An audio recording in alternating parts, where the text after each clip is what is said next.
ارتداد اور ارتداد سے پیدا ہونے والی لڑائیوں نے عربوں میں بعض امتیازات پیدا کر دیے تھے، لیکن چونکہ حضرت عمر رضی اللہ عنہ صحیح وحدت کے خواہش مند تھے، اس لیے ان تمام امتیازات کو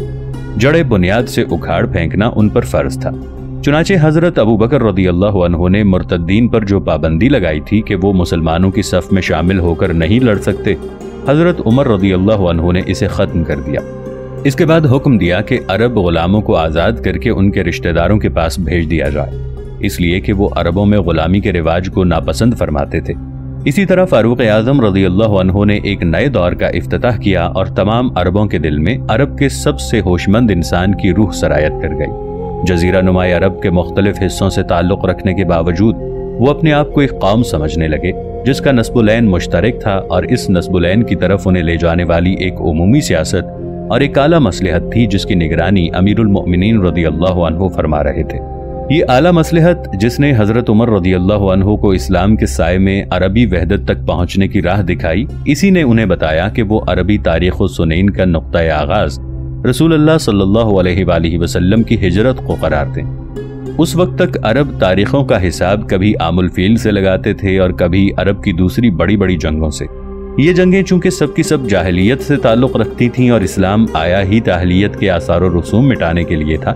اس لیے حضرت عمر رضی اللہ عنہ نے عہد رسالت کی اسلامی تاریخ کا سب سے بڑا واقعہ اس ہجرت کو قرار دیا جو نبی علیہ التحیت و تسلیم نے مکہ سے مدینہ کی طرف فرمائی تھی، کیونکہ اسی ہجرت کے بعد سے اللہ تعالیٰ نے اپنے رسول کو نصرت و کامرانی سے نوازنا شروع کیا تھا، اور یہی ہجرت اللہ کے دین کی عزت و سربلندی کا سبب بنی تھی۔ اس کامیاب انتخاب سے عربی وحدت کو بڑی تقویت پہنچی، اور اس کی اہمیت اس لیے اور بڑھ گئی کہ اس کی تکمیل سن 16 ہجری میں ہوئی، جب اسلامی فوجیں کسریٰ اور قیصر کے ملکوں میں فاتحانہ پیش قدمی کر رہی تھیں اور مدائن میں گھس کر ایوان اعظم کے پرخچے اڑا رہی تھیں۔ ادھر بیت المقدس کے دروازے مسلمانوں کے لیے کھل رہے تھے اور وہ کلیسائے قیامت کے پہلو میں مسجد اقصی کی بنیادیں ڈال رہے تھے۔ حضرت عمر فاروق رضی اللہ عنہ نے جب اس شاندار اسلامی سن تقویم کو ایرانی اور رومی سن تقویم کے سامنے رکھ کر دیکھا تو یہ ان سے کہیں زیادہ روشن ثابت ہوا، اس لیے کہ اس سے دنیا کی تاریخ کا ایک بہت بڑا واقعہ نگاہوں کے سامنے آ جاتا ہے۔ اس میں کوئی شک نہیں کہ سن ہجری کا انتخاب ایک الہامی کارنامہ تھا، اور حضرت عمر رضی اللہ عنہ مملکت کے تیزی سے بدلتے ہوئے حالات سے عہدہ برا ہونے کے لیے اسی الہامی قوت کی مدد سے اپنا طرز عمل وضع فرماتے تھے، اور یہ طرز عمل ہمیشہ مملکت کی صلاح و فلاح اور اس کے مقاصد کی تکمیل سے قریب تر ہوتا تھا۔ فطری بات تھی کہ حضرت عمر رضی اللہ عنہ سیاست کے اصول مرتب کرنے میں اپنی طاقتور شخصیت اور الہامی صلاحیت کا سہارا لیں، اس لیے کہ حکومت ابھی نشو و ارتقاء کے ابتدائی مراحل میں تھی، اور عراق و شام کی لڑائیاں انتہائی احتیاط اور ہوشمندی کی متقاضی تھیں، جن حالات سے حضرت عمر رضی اللہ عنہ کو اس زمانے میں دوچار ہونا پڑا تھا۔ اگر وہی حالات ہمارے یا کسی اور زمانے میں پیش آ جائیں تو جنگی ضروریات کا تقاضا یہی ہوگا کہ حکومت کی باغ دوڑ کسی ایسے ذمہ دار شخص کو سونپ دی جائے جو تمام تر اختیارات کا مالک ہو، تاکہ جنگی کوششوں کی تنظیم اور اس کی دشواریوں کا مقابلہ کرنے میں کسی قسم کی رکاوٹ پیش نہ آ سکے۔ ہم دیکھ چکے ہیں کہ حضرت عمر رضی اللہ عنہ نے کس طرح عربوں کو اتحاد کی لڑی میں پرویا اور کس طرح انہیں آزادی کی دولت سے مالا مال کیا، پھر اس کے ساتھ ہی ساتھ جنگ کا بوجھ بھی اٹھایا، اور اس کے لیے ہر قسم کی تیاری اور ہر چھوٹی بڑی بات کا خیال رکھنے میں انتہائی دوربینی اور بیدار مغزی کا ثبوت دیا۔ وہ صرف لشکر کی روانگی اور اس کی پیش قدمی و پسپائی جیسے مسائل پر نظر نہیں رکھتے تھے، بلکہ سپہ سالاران اسلام کو جنگ کے خطوط متعین کرنے میں مشورے بھی دیتے تھے، یہاں تک کہ اکثر اوقات خود ہی جنگ کی ساری پالیسی مرتب کر کے بھیجتے تھے۔ پھر جب کوئی شہر یا ملک فتح ہو جاتا تو اس کے لیے مفصل سیاست کاری اور ضروری اطلاعات کے لیے احکام بھی بارگاہ خلافت ہی سے ارسال کیے جاتے تھے۔ کیا تیزی سے بدلتے ہوئے ان حالات کی موجودگی میں حضرت عمر رضی اللہ عنہ کے لیے ممکن تھا کہ وہ آغاز خلافت ہی میں ایک مفصل نظام مرتب کر کے تمام بلاد عرب میں نافذ کر دیتے، یا عراق میں جو ایرانی نظام رائج اور شام میں جو بزنطینی نظام مسلط تھا ان سے جزیرہ نمائی عرب کے لیے کوئی نظام اخذ کر لیتے؟ میں نہیں سمجھتا کہ ان میں سے ایک بات بھی حضرت عمر رضی اللہ عنہ کے ذہن میں آئی ہو۔ جزیرۃ العرب اپنے جغرافیائی محل وقوع کے پیش نظر عراق و شام سے جوہری اختلاف رکھتا تھا، اور عرب جس زندگی سے مانوس تھے وہ ایران و روم کے نظاموں سے میل نہیں کھاتی تھی۔ پھر اگر فاروق اعظم رضی اللہ عنہ کی تمام تر توجہ اور کوششیں جنگ پر مرکوز نہ ہوتیں تو وہ شاید اس مسئلے پر غور فرماتے، لیکن عہد فاروقی کی ابتدا میں اسلامی لشکر عراق کے محاذ پر نہایت نازک صورتحال سے دوچار تھا، اور شام میں ان کی فوجیں رومی قوتوں سے نبردآزما تھیں جو سامان و تعداد کے لحاظ سے ان سے دوگنی اور چوگنی تھی۔ ان حالات میں ان کے لیے بس اتنا ہی کافی تھا کہ وہ جزیرہ نمائے عرب کو ایک آزاد اسلامی عربی وحدت میں ضم کر دیتے، جس سے عوام میں خود اعتمادی پیدا ہوتی اور خود اعتمادی فاتحانہ قوتوں کو مہمیز کرتی، اور اس کی تنظیم زمانے کے سپرد فرما دیتے کہ وہ کتاب و سنت کی حدود میں اسے آہستہ آہستہ پختہ کرتا رہتا۔ اور اگر حضرت عمر رضی اللہ عنہ جزیرۃ العرب کے مختلف حصوں میں کوئی ایسا نظام نافذ کرنے کی کوشش کرتے تو اس کے نتائج نہ ان کے لیے خوشگوار ثابت ہوتے نہ مسلمانوں کے لیے۔ شہریوں کو بدویانہ نظام خوش نہ آتا اور بدوی شہری نظام قبول نہ کرتے۔ حضرت عمر رضی اللہ عنہ نے غلاموں کو واپس کرنے اور مرتدین پر سے پابندیاں اٹھانے کا جو حکم دیا تھا، اس سے لوگ بہت خوش تھے۔ فاروق اعظم رضی اللہ عنہ کا یہ اقدام بالکل صحیح تھا کہ انہیں اسی طرح خوش رہنے دیا جائے تاکہ ان میں تعاون کا جذبہ پیدا ہو اور وہ جنگ کی دعوت پر بطیب خاطر لبیک کہہ کر اسلامی فوج کا بوجھ ہلکا کرے۔ اس اسنا میں کوئی حرج نہیں اگر جزیرہ نمائے عرب کے مختلف گوشوں مثلاً یمن وغیرہ میں ان کا سابقہ نظام بحال رہے، اور حضرت عمر رضی اللہ عنہ بس یہی کریں کہ ہر ریاست میں اپنا ایک والی بھیج دیں جو وہاں مدینے کی حکومت قائم کر کے لوگوں سے صدقات وصول کرے، ان میں اللہ کی حدود قائم کرے اور انہیں دین کی تعلیم دے تاکہ وہ اپنی زندگی کو اس کے احکام کے سانچے میں ڈھال لیں۔ اس کے سوا باقی تمام معاملات میں ہر قوم اور ہر قبیلے کی شخصی آزادی برقرار رکھی جائے جس کے وہ برسوں سے عادی چلے آ رہے ہیں، اور ان ریاستوں کے باہمی روابط کو مملکت کے مجموعی مفاد پر اثر انداز نہ ہونے دیا جائے۔ ناظرین، آگے بڑھنے سے پہلے کامنٹ سیکشن میں ہمیں اپنی آراء سے ضرور آگاہ کیجیے گا کہ آپ کو ہماری یہ سیریز کیسی لگ رہی ہے۔ آئندہ آنے والی اقساط سے باخبر رہنے کے لیے ہمارے چینل کو سبسکرائب کر لیں اور ساتھ موجود بیل آئیکن کو ضرور کلک کر لیں۔ شکریہ۔ اب کے بلاد عرب کا نظام یہ تھا، ہمیں حق پہنچتا ہے کہ آج کل کی ایک دستوری اصطلاح مستعار لے کر ان روابط کو ایک ایسے وفاق سے موسوم کریں جو ریاستہائے متحدہ امریکہ یا سوئٹزرلینڈ کی ریاستوں کے وفاق سے مشابہ تھا۔ مدینہ اس وفاق کا دارالسلطنت تھا۔ اس کے اس تقدم کی تنہا یہی وجہ نہیں تھی کہ اس نے مرتدین پر فتح پائی تھی۔ اگر ارتداد کا فتنہ سر نہ اٹھاتا تو بھی فطری طور پر مدینہ ہی اسلام کا سب سے پہلا دارالسلطنت ہوتا اور اسے تمام شہری اور بدوی آبادیوں پر فوقیت دی جاتی، کیونکہ یہی وہ شہر تھا جس نے رسول اللہ صلی اللہ علیہ وآلہ وسلم کو پناہ دی تھی، آپ کی بزرگداشت اور آپ کی سازداری کی تھی۔ یہیں قرآن کریم کی مکہ سے زیادہ آیتیں نازل ہوئی تھیں، اور یہیں وہ مہاجرین و انصار جمع تھے جو رسول اللہ صلی اللہ علیہ وآلہ وسلم کے ارشادات سنتے اور آپ کی سنت کو جانتے تھے، اور جنہوں نے اللہ کے دین کی نصرت کے لیے اپنی جانیں لڑا دی تھیں۔ چنانچہ مدینہ وحی محمدی صلی اللہ علیہ وآلہ وسلم کا مقام نزول، اسلامی قانون سازی کا سرچشمہ اور دین کی طرف سب سے پہلے سبقت کرنے والوں کا مستقر تھا، جس نے سارے عرب کو اپنے پرچم تلے جمع کر لیا۔ پھر رسول اللہ صلی اللہ علیہ وآلہ وسلم نے بھی اسی کو اپنا دارالخلافہ بنایا تھا، اور دین الہی کی دعوت کے لیے یہیں سے ملوک و امراء کے پاس اپنے ایلچی بھیجے تھے۔ جس شہر کی شان یہ ہو، عجب کیا اگر وہ دارالسلطنت بنایا جائے، اور حیرت کیوں اگر ہر چہار طرف سے نگاہیں اس کی طرف اٹھیں۔ اس کے بعد جب مدینہ کو مرتدین پر فتح حاصل ہوئی تو اس کامیابی نے اس کا اقتدار مستحکم کر کے جزیرہ نمائے عرب کے ایک ایک گوشے میں پھیلا دیا۔ اس طرح مدینہ برسوں اسلامی حکومت کا مرکز رہا، تان کہ حضرت معاویہ بن ابی سفیان رضی اللہ عنہ کے عہد حکومت میں اس کی جگہ دمشق نے لے لی۔ عہد فاروقی رضی اللہ عنہ میں مدینہ کا نظام حکومت اسی بنیاد پر قائم تھا جو عہد رسالت اور اس کے بعد عہد صدیقی میں اس کے لیے مقرر کی گئی تھی۔ یہ بنیاد شورا تھی جس میں اللہ کے اس حکم سے استناد کیا گیا تھا، وَأَمْرُهُمْ شُورَى بَيْنَهُمْ، ترجمہ اور آپس کے مشورے سے کام کرتے ہیں، اور اس ارشاد خداوندی سے جو اپنے نبی صلی اللہ علیہ وآلہ وسلم سے خطاب فرماتے ہوئے کیا گیا تھا، وَشَاوِرْهُمْ فِي الْأَمْرِ، سورہ آل عمران آیت 159، ترجمہ اور معاملات میں ان سے مشورہ لو۔ رسول اللہ صلی اللہ علیہ وآلہ وسلم اپنے صحابہ سے مشورہ فرماتے تھے، جن میں حضرت ابو بکر صدیق رضی اللہ عنہ اور حضرت عمر رضی اللہ عنہ سب سے مقدم تھے۔ آپ صلی اللہ علیہ وآلہ وسلم ان دونوں سے فرمایا کرتے تھے، خدا کی قسم اگر تم دونوں کسی مسئلے پر متفق ہو جاؤ تو میں تمہارے مشورے سے کبھی نہیں ہٹتا۔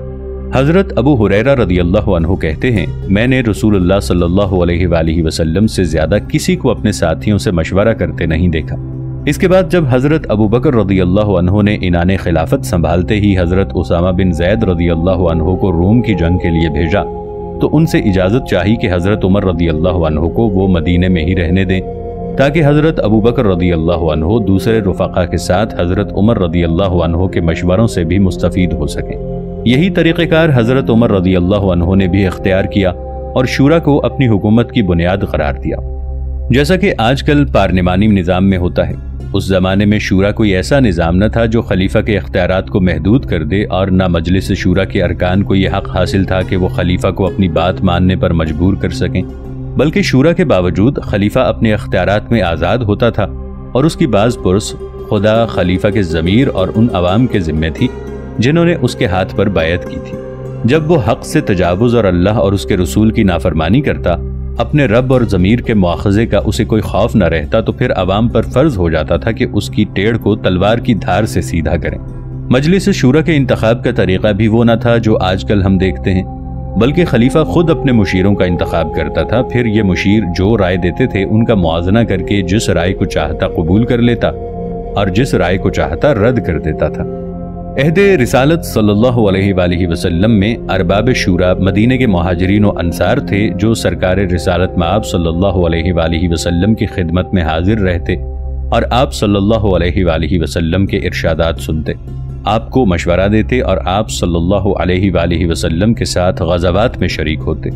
اس کے بعد جب حضرت ابو بکر رضی اللہ عنہ کا دور آیا تو ان میں سے اکثر عراق و شام کے میدانوں میں چلے گئے اور قریش کے کبار صحابہ رضی اللہ عنہم ان کے پاس رہ گئے۔ حضرت عمر رضی اللہ عنہ کے عہد خلافت میں بھی یہی صورتحال تھی۔ مہاجرین و انصار رضی اللہ عنہم صحابہ میں سے ممتاز شخصیتیں ان کے پاس تھیں، جس مسئلے کے متعلق وہ کتاب و سنت میں کوئی حکم نہ پاتے، ان حضرات کی رائے کی روشنی میں اس کا حل تلاش کرتے۔ یہ بزرگ شورا کے خصوصی ارکان تھے جن میں حضرت عباس بن عبد المطلب رضی اللہ عنہ، حضرت عبداللہ بن عباس رضی اللہ عنہ، حضرت علی بن ابی طالب رضی اللہ عنہ، حضرت عثمان بن عفان رضی اللہ عنہ، حضرت عبد الرحمن بن عوف رضی اللہ عنہ، اور اسی مرتبے کے دوسرے صحابہ نمایاں حیثیت رکھتے تھے۔ لیکن حضرت عمر رضی اللہ عنہ اکثر و بیشتر عام مجلس شورا منعقد کرتے تھے، چنانچہ لوگوں کو مسجد نبوی میں بلاتے یا مدینے سے باہر ہوتے تو انہیں نماز کے لیے جمع ہونے کا حکم دیتے اور مشورہ طلب بات ان کے سامنے رکھ دیتے۔ اس مجلس میں ہر شخص کو اپنی اپنی رائے پیش کرنے کا حق ہوتا تھا۔ اس کے بعد بھی اگر مسئلہ حل نہ ہوتا تو نوجوانوں کو بلا کر ان کی رائے دریافت فرماتے کہ نوجوانی کی عقل تیز ہوتی ہے۔ جب عام مجلس شورا میں اس کا کوئی حل نکل آتا تو اسے نافذ فرما دیتے، ورنہ وہ مسئلہ خاص مجلس شورا کے سامنے پیش کرتے تاان کے بحث و تمہیز کے بعد اس کے کسی بہتر حل پر مطمئن ہو جاتے۔ اس سے پہلے ہماری نظر سے حضرت عمر رضی اللہ عنہ کی بہت سی خاص و عام مجالس شورا گزر چکی ہیں۔ عراق میں ابو عبیدہ رضی اللہ عنہ کی شہادت کے بعد انہوں نے لوگوں سے مشورہ کیا اور پوچھا کہ وہ کیا کریں۔ ان سب نے کہا آپ ہمیں اپنے ساتھ لے کر خود چلیں،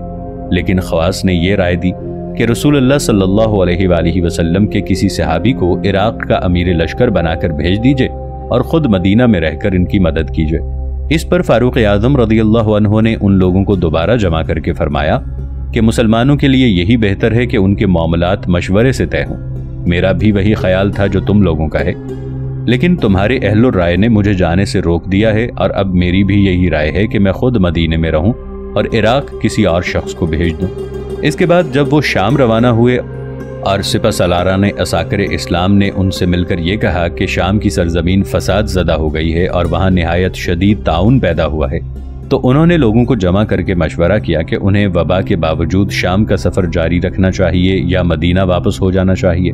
بالآخر دوسرے گروہ کی رائے سے اتفاق کیا گیا اور حضرت عمر رضی اللہ عنہ اپنے ساتھیوں سمیت مدینہ واپس ہو گئے۔ ان کے نزدیک شورا کی حیثیت ایک بنیادی نظام کی تھی جس پر مملکت کے تمام گوشوں میں عمل ضروری ہوتا تھا۔